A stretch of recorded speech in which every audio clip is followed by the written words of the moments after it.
morning students, this is Satish Kumar and in this video we will be discussing about the question answers from the chapter Friction of class 8th standard.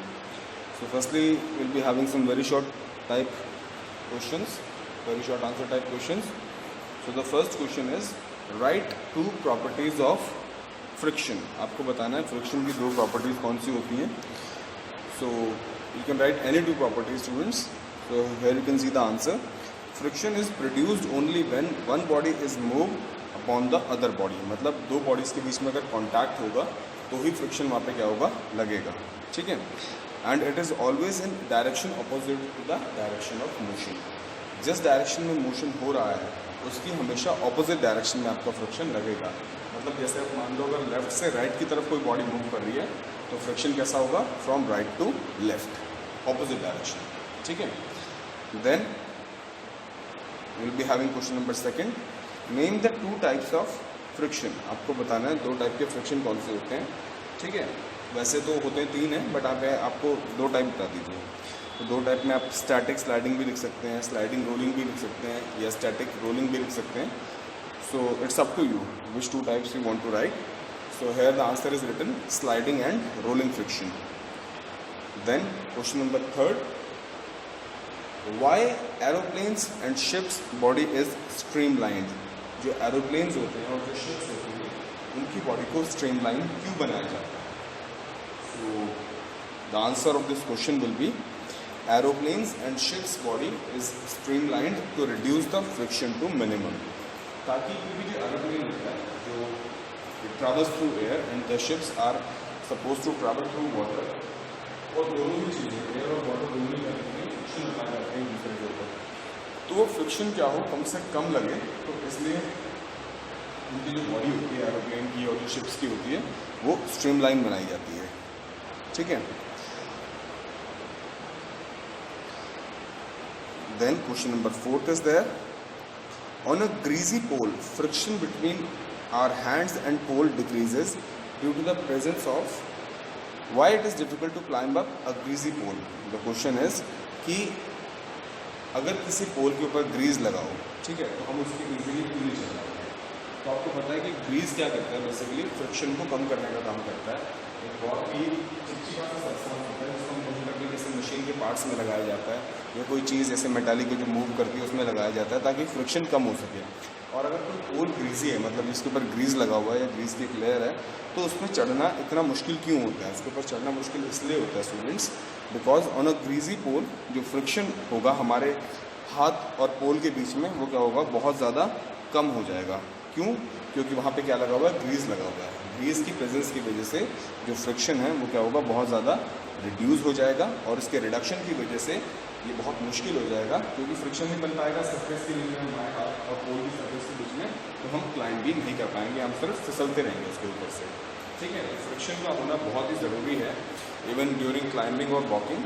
अगर आप रस्सी भी देख लीजिए, अगर कोई रस्सी गीली हो, ठीक है, नॉर्मली रोप इज वेट, अगर कोई रस्सी गीली होगी तो आप उसको अगर होल्ड करेंगे तो ईजिली आपके हाथ से क्या होगी फिसल जाएगी.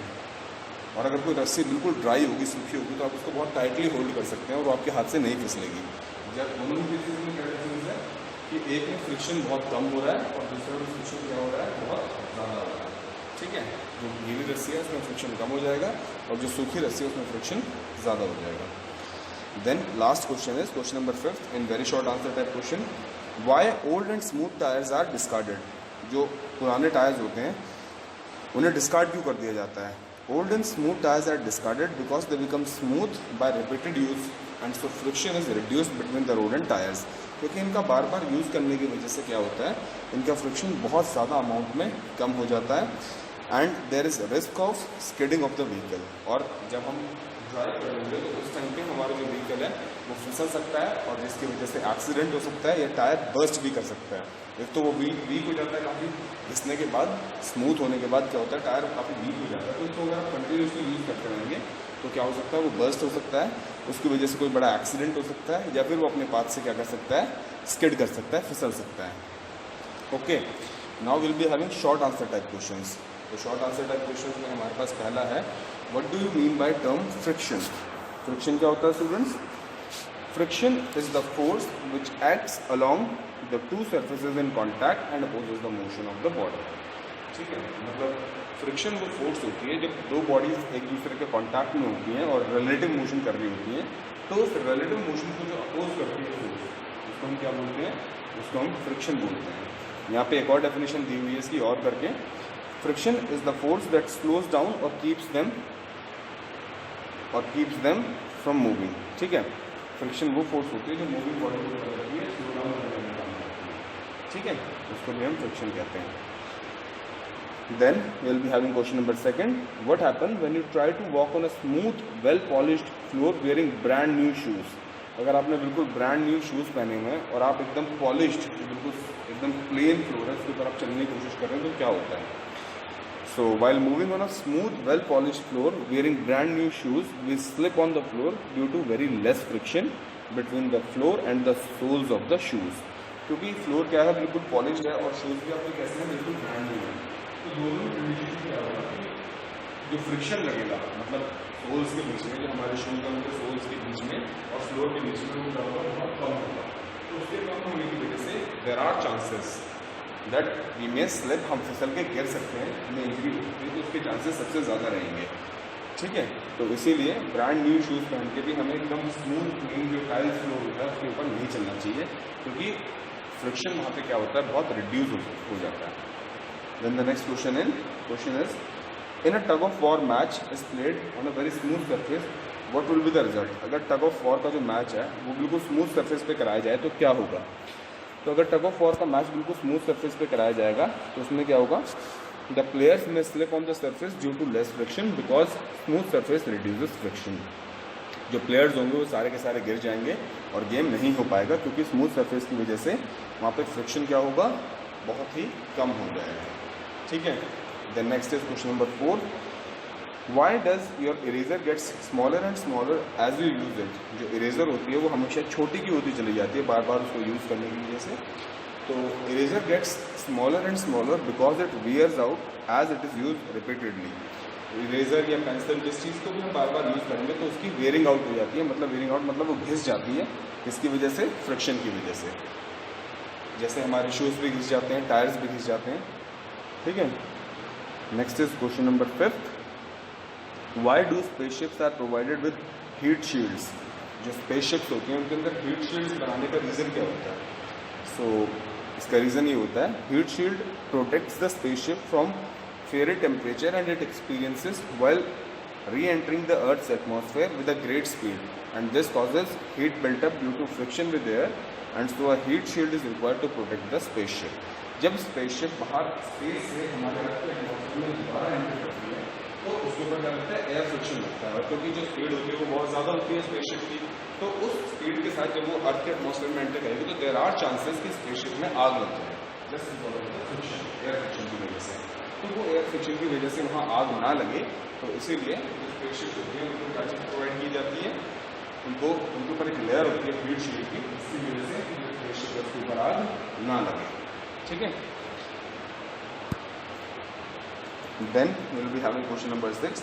Why do vehicle tyres have treaded on them? जो व्हीकल के टायर्स होते हैं वो ट्रेडेड क्यों होते हैं, ग्रूव्स क्यों होते हैं, उनके ऊपर इरेगुलरिटीज क्यों होती हैं?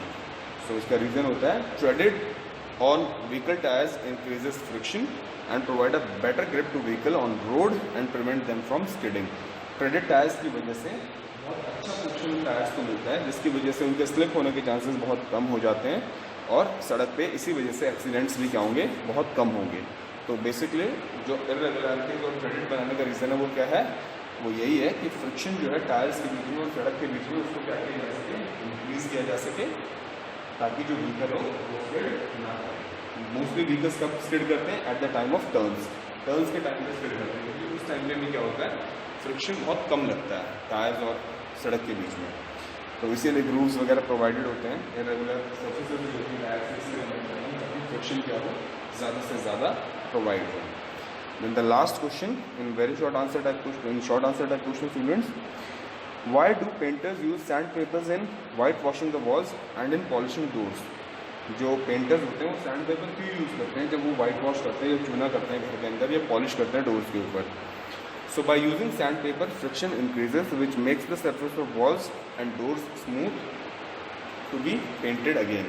जब वो सैंड पेपर से घिसते हैं सर्फेसेस को, चाहे वॉल्स की हो चाहे डोर्स की हो, तो उसकी वजह से सर्फेसेस के ऊपर एक तो पहली बात तो जो गंदगी होती है वो रिमूव हो जाती है, और पूरी सर्फेसेस हैं वो कैसी हो जाती है, स्मूथ हो जाती है, ताकि जो पेंट है उनके ऊपर बहुत अच्छे से अपनी पकड़ बना सके और अच्छे से उसकी एक पूरी कोटिंग चढ़ जाए. ठीक है, तो ये रीज़न होता है, इसीलिए जो पेंटर्स होते हैं वो सैंड पेपर का यूज़ करते हैं. So I hope students you understand this concept. Thank you very much for listening to this video.